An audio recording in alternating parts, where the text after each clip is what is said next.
The telescope was first patented in 1608. Galileo as the first human being has scanned the sky with one of these devices.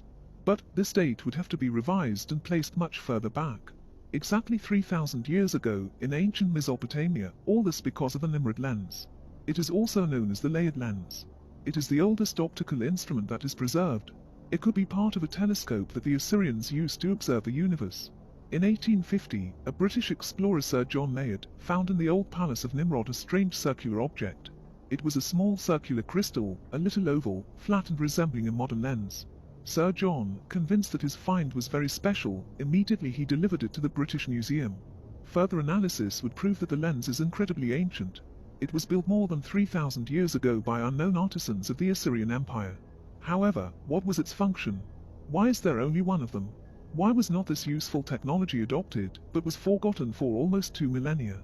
These were only the first questions associated with the surprising discovery. The lens is slightly oval and was roughly ground, perhaps on a lapidary wheel.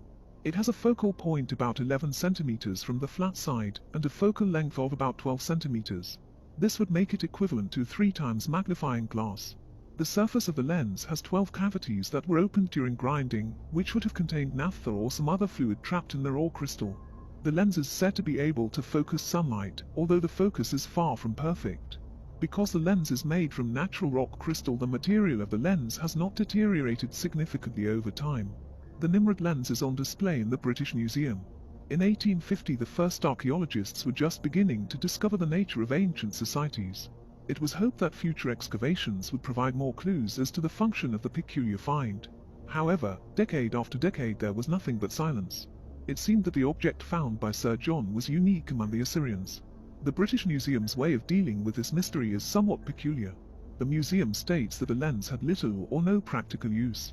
It has surely remained a curiosity or a ritual object. However, few lines later the museum itself states that although this piece of crystalline rock has been carefully carved and shined, undoubtedly has optical properties, these are possibly somewhat accidental.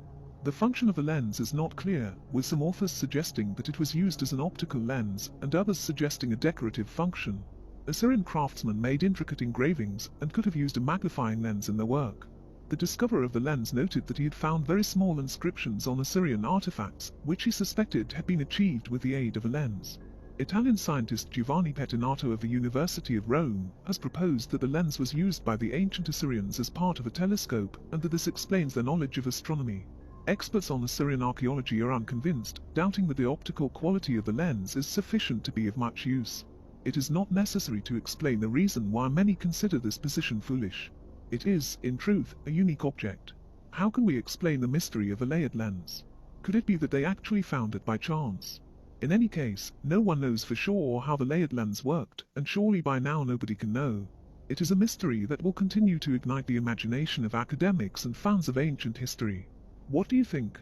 Leave your comment below.